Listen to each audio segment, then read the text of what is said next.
Hello again to this Auto Expo special. It's day 2. Yesterday we saw a whole host of launches by a retinue of automakers, and we got you a quick review of some of the crucial ones. We also got you the big interviews.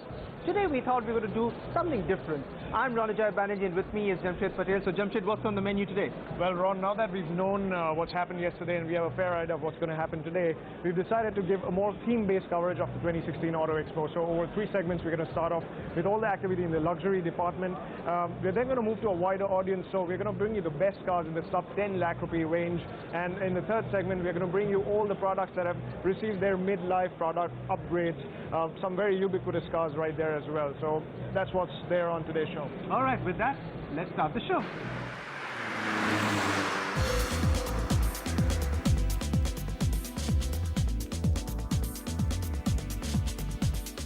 Well, it's only apt that we start with the Formula One World Champions, well, Formula One double World Champions, Mercedes-Benz. Now, the interesting part is that the road car division is doing just as well as the Formula One team, and one car that's supposed to push that envelope even further in terms of overall sales is the GLC SUV that they have showcased here, and they intend to bring sometime later this year. Now, the GLC sits above the GLA SUV and the GLE, and according to their new nomenclature, it's supposed to have the similar trim levels and interiors and features as the C-Class, which already is a very impressive car.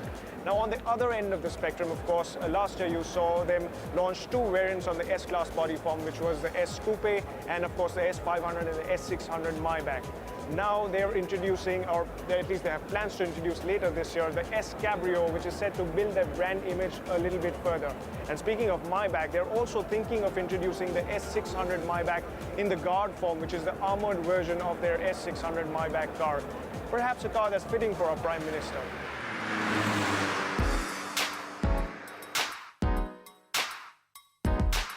Now, over to my right-hand side and your left-hand side is Mercedes-Benz's neighbors from Ingolstadt, Audi, and their stall and exhibit.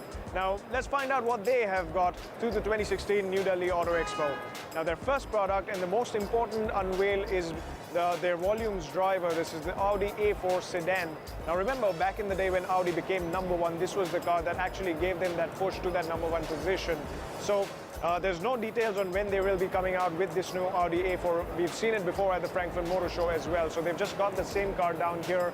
But when it does come down, it is going to be a very, very important car for Audi in India, and important car to regain that #1 position.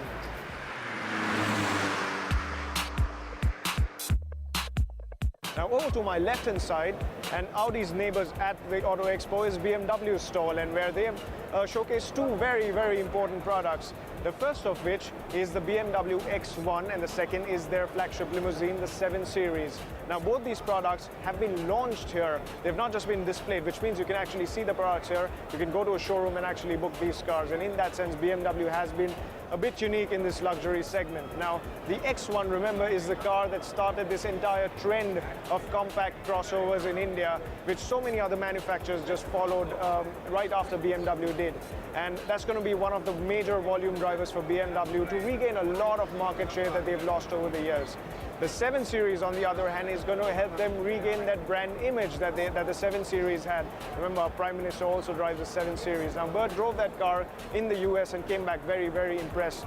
On the technology front, they've really upped the ante, but I don't know how much of that technology will actually percolate down to India because of the government's ban on radar-based technologies. But if anything, the 7 Series is still going to take the fight with the likes of the Audi A, the Jaguar X, JL, and of course the Mercedes-Benz S-Class.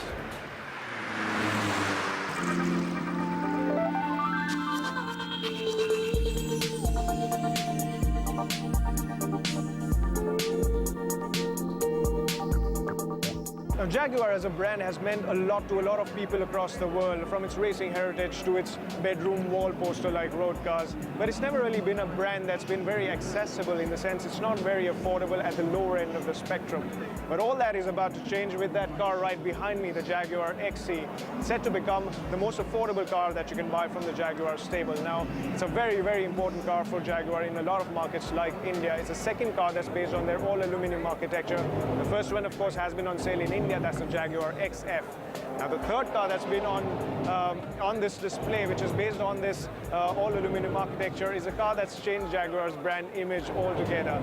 It's an SUV from Jaguar. It's the F-Pace. You saw it first at the Frankfurt Motor Show. It's on display here, but there's still some time before it gets launched in India. But think of this display right here. It's perfect for the Indian car market.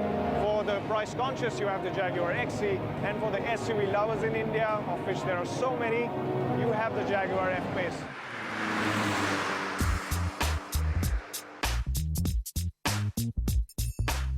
Now, while all these luxury manufacturers have been making so much noise, there's going to be one manufacturer in India very soon that's going to be right up in their faces, especially in the off-roading and SUV segments. I'm talking about Jeep. Yes, Jeep has finally announced that it's going to come down to India. After so many years of teasing us with their products, announcing they're going to come down to India, they finally made it. And the products they're going to come with is the Cherokee SUV, their flagship SUV that's going to take on the likes of the Audi Q7, the BMW X5, and the Mercedes GL class. Now, the other product that they are going to introduce is the Wrangler off-roading SUV, which is supposed to be a complete, true-blooded off-roader that also indulges you in a little bit of luxury as well. If you are an off-roading enthusiast, then that is the car to buy. On that note, we're going to head into one short break. On the other side, we're going to tone it down just a little bit. We're going to cater to the price conscious as well. We're going to bring you all the best sub 10 lakh rupee cars at the 2016 New Delhi Auto Expo. Stay tuned, don't go anywhere. Well, we had some disruptions, as you know, especially here in the NCR. We're looking into optimizing that. It has become a lot more difficult to sell diesel vehicles here in the NCR, and that affects our overall planning as well.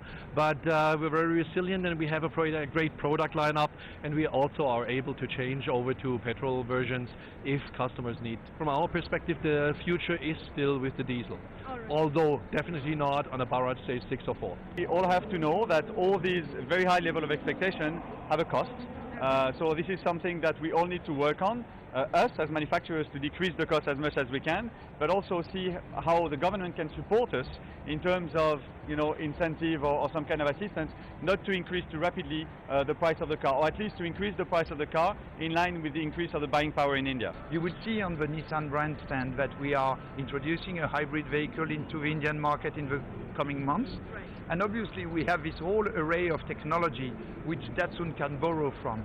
So you can probably expect that in the coming years, as the pressure for environmental respect as well as fuel economy and also acceleration will continue to grow, that some of this technology will progressively percolate to the Datsun products. It's 35,000 units at the moment in comparison to 1 million units luxury car market in China. So it's more important now to be prepared for the future, not to be number one in sales in January or in February. My challenge will be to get enough cars for the Indian market, but I think I will do it, and this will be huge successes. To have the right content and the good price, we have to localize 100% of the car, and that is what we want to do for all our lineup. Our objective is really to have a market share more than 5% in 2017, and really with the new lineup we will have more than 5% for the common years.